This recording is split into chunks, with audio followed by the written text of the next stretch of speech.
We're joined in this portion of our program on The Fan, 101.9 FM, and of course on the Odyssey app. I'm Bob Salter, and joined this last the Sunday of Black History Month, appropriately enough. We are joined in discussion by Sean Ibanibo. Sean is the podcast director at Afrosoundz Radio. That's Afrosoundz, that's with a Z, all is one word. He is going to share some thoughts with us in this discussion today. You know, one of the things that's most interesting is this idea of Black History Month being an annual celebration. And it's been interesting this year watching how this has kind of taken a new shape. And I'll be interested in getting some of Sean's thoughts on that, if he agrees with me or not as well. Sean, first of all, it's nice to have you join us on our program. Welcome. Oh, thank you, Bob. Thank you for having me. I appreciate it. There are many different things I want to get into in discussion, and we'll get into talking about Afrosoundz Radio as well in the course of this discussion. But I say those three words to you, Black History Month. What does that mean to you? Oh man, some of the things, I think start off, it's pure love. I love Black History Month. I love the intentionality of it. I love that we spend the month talking about African Americans and their contribution to our great nation. Um, and that most of those heroes we talk about are not just relegated to the past, but you have people today that are still making history. You could think about Simone Biles, world-class gymnast, a young Black woman that is one of the most decorated athletes or gymnastics out there. She doesn't belong to the 1960s or the 1800s. So this is current event. You're likely to walk into her at the Target shop if she shops at Target than you are to walk into Martin Luther King or to Malcolm X. So Black history for me is very special. I could go on. I could talk about Black history and why the month is so beautiful to me. And I think also the fact that we spend a whole month talking about Black history and teaching the future generation about what Blacks have contributed to America, I think that is also very special. Some people argue the idea that it should be more than a month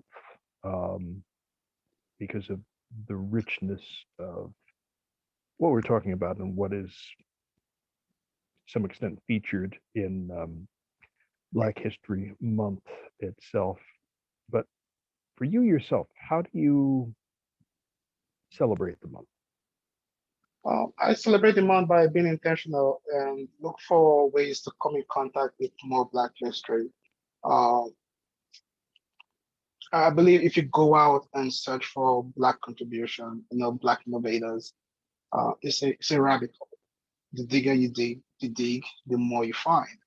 And Blacks have always popped up in basically all walk of life in American history. Think about the Tuskegee Airmen and their contribution to the war, to their war effort. Think about uh, again, I could go on. Think about Oprah, Jay-Z. For me, I look for ways to come in contact with, learning more about, even if it's to pick up one particular event, and read up on it, and also kind of like educate other people about that event. But that's how I celebrate the month. And for those that believe that it should be longer, we should spend the whole year talking about Black contribution. They're absolutely right. Now, but setting aside one primary month just to say, hey, this entire month, all we're gonna focus on is on Black contribution. I believe that's great. It's like Valentine's Day. You could show your love, your wife, your husband. You could bring flowers to them every day. But bringing flowers to them on Valentine's Day is a little bit more special. And I think that's what Black History Month represents for me. Okay. Now, I mentioned in introducing you that you're the podcast director at Afrosoundz Radio. Correct. In your background, you are a Nigerian American, Correct. live in New Jersey. But as I understand, you actually had, I guess, had worked in a couple of different fields. Is that correct? You worked in business and finance at one point, Yeah. but you at one point had tried to pursue a career in healthcare through I'm school. Was that also, right? yeah, I'm in school right now. I'm a pre-health student. Aspiration to become possibly a doctor, Mm-hmm. or to become the aspiration to become a physician. Um, and there was two folds to that why I made the switch. One of it was my mom got ill, and I wasn't very. My mom is in Nigeria, by the way. And when she fell ill, I wasn't very pleased with the level of service I was receiving from the professionals that were addressing her, and that led me down to how can I change this, not just for her, but for other people as well. And the second part was, I think my journey should have been in medicine from the get-go. But when I got to America, due to circumstances, I did business, and I love business. I love being a financial advisor. But at this right now in my life, being a medical doctor is about where I really want to take it to. And when was it that you came to America? I came to Chronologically. America in 2005 or 2005. So I've been here now for maybe 16 years. I've been here for a long time. I've been here for most of my adult life, and I love it. I love the country. I love the people. Um, there's some practices in America that are not quite what I expect, but beyond that, everything about the country is very unique. I think America is one of the places where no matter where you are, if you decide to get up, you know, the country will rally behind you. I must ask, um, is it difficult, um, kind of, living in America, but also being able to, in a way or in some way or ways, maintain contact with the culture from where you were born? No, no, no, absolutely not. I think again that's part of what makes America beautiful and very unique because America says come as you are. Now, America is not trying to change you. America is not trying to make you American. Yes, we do ask you to. We do some places. Oh, you have to speak English, but beyond that, you could speak Creole. You could speak French. You could be Portuguese. There are sections all over town. All over the country. If you go to New York City, there's Little Italy, and there's Chinatown. And those places are able to in Chinatown. Most of the signposts in Chinatown are in Mandarin or in Chinese languages, in simple Chinese languages. And I think that's what makes America unique. You don't necessarily find fascinating moves like this in other parts of the world. But in America, it is. We have that here.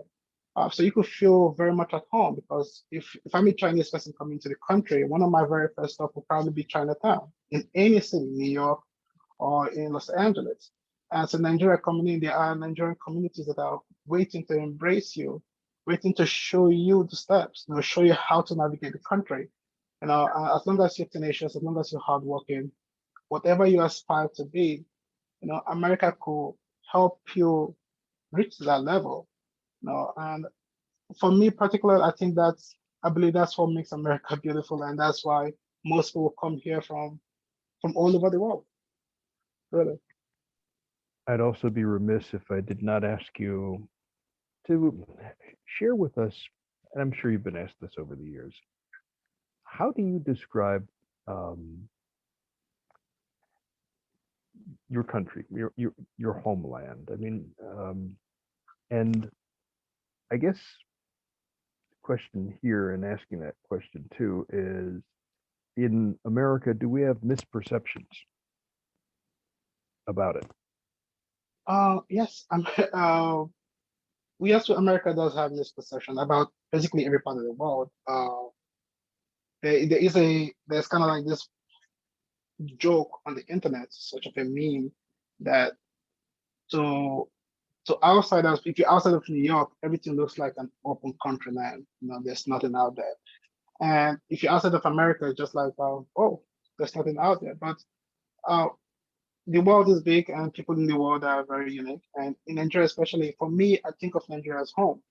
Yes, I love America. Yes, I want to grow old and retire here in America, but Nigeria is home. Nigeria is, there's something about Nigeria that's just innately beautiful. I don't want to throw away my culture or my sense of being because I'm not American. I want to still hold on to my past. And this country allows me to do that. This country allows me to say, hey, I'm Nigerian American. You don't see that most places you go. But Nigeria for me is beautiful, is home. The people, Nigerians are very special. I love my countrymen, my countrywomen. I love the food, the sound of everyday life. Yes, it could be challenging, but home is always challenging. You just have to, it's home. I don't know how else to say it, but I love home. I love everything about home. I love everything about Nigeria. And uh, as often as possible, I like to go back and visit, get to see new improvement and get to see how things are changing back home. And hopefully bring a little bit of America back home with me as well. Hmm. How are things changing there? Um, Good and bad. There's some improvements we hope to see happen that are not happening. At the same time, there are some that are beautiful. For instance, Afrobeats. For if we're going to talk about that briefly, Hmm. Afrobeats. When I was growing up in Nigeria, the music was raw and rugged. You name it. It wasn't so. It was all over the place.